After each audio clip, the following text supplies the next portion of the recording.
Hello दोस्तों, welcome back to my YouTube channel concept of mathematics. मैं अजय कुमार आज आप लोगों के लिए एक और नया टॉपिक लेके आया हूँ जो कि हमारा डिस्क्रीट सीरीज से होगा। डिस्क्रीट सीरीज में हम पढ़ने वाले हैं डायरेक्ट मेथड हमारे क्या होता है। हम डिस्क्रीट सीरीज के ऊपर डायरेक्ट मेथड अप्लाई करेंगे आज, ठीक है। तो सबसे पहले अगर आपने अभी तक हमारे चैनल को सब्सक्राइब नहीं किया है तो सबसे पहले आप हमारे चैनल को सब्सक्राइब कर लीजिए और बेल आइकन को जरूर दबाएं। इसके साथ हमारी वीडियोस को अपने दोस्तों के साथ ज़रूर शेयर कीजिए। तो चलो आज की वीडियो को हम कंटिन्यू करते हैं। तो सबसे पहले हमें पता होना चाहिए कि हमारी डिस्क्रीट सीरीज क्या होती है, क्योंकि जब तक हमें ये नहीं पता चलेगा कि हमारी डिस्क्रीट सीरीज क्या होती है तब तक हम कोई भी मेथड उसके ऊपर अप्लाई नहीं कर सकते हैं, नहीं हम उस पर फॉर्मूला अप्लाई कर सकते हैं। तो सबसे पहले हम डिस्क्रीट सीरीज के बारे में जानते हैं। तो डिस्क्रीट सीरीज क्या कहती है? There is more than one frequency, ठीक है ना, फॉर ईच आइटम।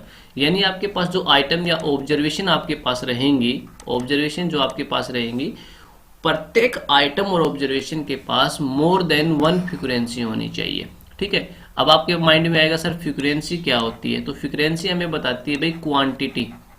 क्या बताती है? क्वांटिटी बताती है कि वो क्वांटिटी में हमारे पास, वो संख्या में हमारे पास कितनी है, ठीक है ना। जब आप कोई भी ऑब्जर्वेशन या कोई भी डाटा आप लिख रहे हो तो वो डाटा क्वांटिटी में हमारा क्या है, ठीक है, वो क्वांटिटी बताती है हमें फ्रीक्वेंसी। अब डाटा हमारे पास मान लेते हैं कि लेट हमारे पास x1, x2, x3, x4 और ऐसे xn हमारे पास n ऑब्जर्वेशन है। क्या है हमारे पास? n ऑब्जर्वेशन, या आप क्या कह दो n आइटम्स हमारे पास है, ठीक है। ये हमारे पास डाटा है। अब इस डाटा के पास जो हमारे x1 आपके पास आइटम है वो अकर्स करेगा f1 फ्रीक्वेंसी, ठीक है ना, कि x1 अकर्स कर रहा है हमारा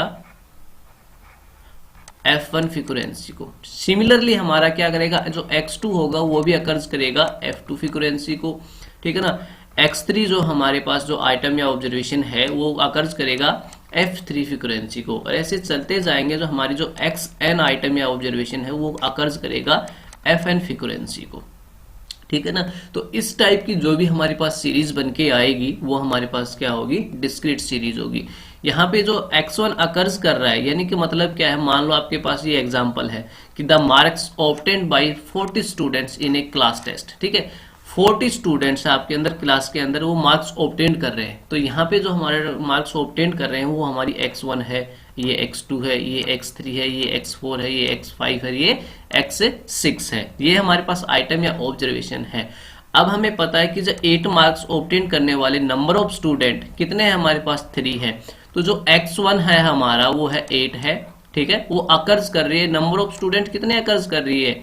कितनी? 3। तो f1 हमारा क्या हो गया? 3 हो गया। तो यहां से हम कह सकते हैं जो x1 हमारा अकर्स कर रहा है f1 फ्रीक्वेंसी को, और वो क्या कर रहा है? मोर देन 1 कर रहा है, ठीक है। तो इस टाइप की जो भी सीरीज हमारे पास बन के आएगी वो क्या बन के आएगी? डिस्क्रीट सीरीज बन के आएगी। यहाँ पे हम देख सकते हैं कि हमारे पास जो 9 मार्क्स हैं ऑब्टेन करने वाले कितने स्टूडेंट हमारे पास? 5 स्टूडेंट हैं, जबकि 10 मार्क्स ऑब्टेन करने वाले कितने स्टूडेंट है? 8 स्टूडेंट है। यानी कि हर आइटम, आपका प्रत्येक आइटम या ऑब्जर्वेशन जो है आपके पास वो डिफरेंट फ्रीक्वेंसी क्या कर रहा है? अकर्स कर रहा है, ठीक है। तो यहाँ पे जो डेफिनेशन का है कि there is more than one frequency, तो ये क्या कर रहे हैं? मोर देन वन फ्रीक्वेंसी क्या कर रहे हैं? अकर्स कर रहे हैं फॉर ईच आइटम, प्रत्येक आइटम या ऑब्जर्वेशन के साथ, ठीक है। अब यहाँ पे देख सकते हैं जो 11 मार्क्स है ऑब्टेन करने वाले स्टूडेंट्स की संख्या क्या है हमारे पास? 12 है। 12 मार्क्स ऑब्टेन करने वाले स्टूडेंट्स की संख्या हमारे पास क्या है? 7 है। और 13 मार्क्स ऑब्टेन करने वाले स्टूडेंट्स की संख्या हमारे पास क्या है? 5 है। तो यहाँ पे हम देख सकते हैं प्रत्येक आइटम जो ऑब्जर्वेशन है वो मोर देन वन फ्रीक्वेंसी अकर्स कर रहा है। तो ये सीरीज हमारे पास कौन सी कहलाएगी? डिस्क्रीट सीरीज कहलाएगी। अब आती है इसको सोल्व कैसे करें। इसका सॉल्यूशन कैसे होगा? बाय डायरेक्ट मेथड से। कैसे? बाय डायरेक्ट मेथड से।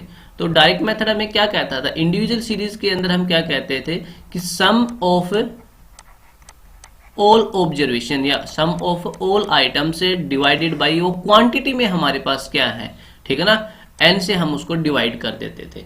तो वो हमारा क्या होता था? मीन निकल के आता था इंडिविजुअल सीरीज का। तो प्रोसीजर बाय डायरेक्ट मेथड से, बाय डायरेक्ट मेथड से प्रोसीजर हमारा वही रहेगा, ठीक है। बस हमारे पास यहाँ पे जो इंडिविजुअल सीरीज के जो हमारे पास फ्रीक्वेंसी होती थी वो प्रत्येक आइटम के साथ सिंगल फ्रीक्वेंसी होती थी, वन फ्रीक्वेंसी होती थी। वहां पे अगर x1 आपके पास क्या था? आइटम या ऑब्जर्वेशन था, तो फ्रीक्वेंसी उसकी 1 थी, x2 थी तो भी हमारे पास 1 थी, x3 थी तो भी 1, x4 थी तो भी 1, और वहां पे हमने क्या था, इन सभी का सम करके टोटल नंबर ऑफ क्वांटिटी से डिवाइड किया था। तो वहां से अगर x1 को हम 1 से मल्टीप्लाई करते हैं तो कुछ भी इफेक्ट नहीं पड़ेगा, हमारा x1 ही आएगा। लेकिन यहाँ पे जब डिस्क्रीट सीरीज कर रहे हैं तो हमारे पास जो फ्रीक्वेंसी है वो क्या है, डिफरेंट है। तो यहाँ से हमें क्या करना पड़ेगा, जब हम सम करेंगे ऑल आइटम्स का तो हमें करना पड़ेगा कि x1 जो फ्रीक्वेंसी है वो अकर्स कर रही है f1 की, तो f1 के साथ उसकी क्या कर देंगे, मल्टीप्लाई कर देंगे, और फिर हम सम करेंगे किसका, x2 जो आइटम है उसकी मल्टीप्लाई करेंगे f2 फ्रीक्वेंसी के साथ, फिर हम मल्टीप्लाई प्लस करके x3 इंटू f3, फिर हम प्लस करते चले जाएंगे और ऐसे क्या करेंगे, xn जो आइटम है आपका उसकी मल्टीप्लाई कर देंगे fn के साथ। अब divided by number of items, quantity में हमारे पास वो आइटम्स कैसे हैं, तो वो हमें कौन बताएगा, जो हमारे पास नंबर ऑफ स्टूडेंट कौन बताएगा, फ्रीक्वेंसी बताएगी कि 3 स्टूडेंट्स थे, 5 स्टूडेंट थे, 8 स्टूडेंट थे, 12 स्टूडेंट थे, है ना, 7 स्टूडेंट्स थे, 5 स्टूडेंट्स थे। तो इनको क्या करेंगे हम, f1 plus f2 plus f3 plus f4 plus ऐसे चलते जाएंगे और हमारा fn हो जाएगा। ठीक है, तो ये हमारा क्या आ जाएगा, मीन आ जाएगा बाय डायरेक्ट मेथड से। और इसको अगर और भी छोटा लिखना चाहते हैं तो हम इसको लिख सकते हैं, क्या लिख सकते हैं, summation of xi into fi divided by summation of fi। ठीक है, अब इस फॉर्मूले से हम क्या करते हैं, जो हमारे पास एग्जाम्पल दे रखा है इसको हम सोल्व करते हैं। तो यहाँ पे हमारे पास मार्क्स क्या क्या दे रखे हैं, xi इसने हमारे पास क्या क्या दे रखा है, 8, ठीक है, 9, 10, 11, 12 और 13। ठीक है, अब ये फ्रीक्वेंसी इसने कितनी दे दी, हमें दे दी 3, 5, 8, 12, 7 और 5 दे दी। तो ये हमारे पास क्या दे दी उसने, fi। अब हमें निकालना क्या है, सबसे पहले xi इंटू fi निकालना है। ठीक है ना, सबसे पहले हमें क्या निकालना है, xi इंटू fi निकालना है। तो 8 इंटू 3 कितना हो जाएगा हमारे पास, 24 हो जाएगा। ठीक है, 9 इंटू 5 हमारे पास कितना हो जाएगा, 45 हो जाएगा। 10 इंटू 8 हमारे पास कितना हो जाएगा, 80 हो जाएगा। 11 इंटू 12 हमारे पास कितना हो जाएगा, 132 हो जाएगा। ठीक है, 12 इंटू 7 हमारे पास क्या होगा, 84 हो जाएगा। 13 इंटू 5 हमारे पास कितना हो जाएगा, 65 हो जाएगा। ठीक है, अब हमें सम क्या चाहिए, हमें सम चाहिए, summation of xi into fi का सम चाहिए। तो जब हम इन टर्मों को सम करेंगे तो हमारे पास बन के आएगा वो 430 आ जाएगा। कितना आ जाएगा, 430 आ जाएगा। और दूसरा हमें क्या चाहिए, समेशन ऑफ fi चाहिए। क्या चाहिए हमें, समेशन ऑफ fi। तो समेशन ऑफ fi तो हमें इस क्वेश्चन से ही पता चल जाएगा कि वो डाटा कितने स्टूडेंट्स का हमारे पास है, 40 स्टूडेंट्स का है। तो समेशन ऑफ fi हमारे पास क्या है, 40 है। या आप यहाँ से ऐड भी कर सकते हो, 3 + 5 + 8 + 12 + 7 + 5। आप इनका सम करोगे तो आपके पास कितना आएगा, 40 आएगा। ठीक है, अब हम क्या निकाल सकते हैं, अर्थमेटिक मीन निकाल सकते हैं। फॉर्मूला हमें क्या कहता है कि x बार, ठीक है, ये हमारा मीन होता है। लिखेंगे summation of xi into fi by summation of fi, और ये हमारा किसके इक्वल हो जाएगा, 430/40 हो जाएगा। ठीक है, और इसको जब हम कैंसिल करेंगे और इसको सोल्व करेंगे तो हमारे पास कुछ आएगा, ये आएगा 10.75। तो ये हमारा क्या हो गया, मीन हो गया इस गिवन डाटा का।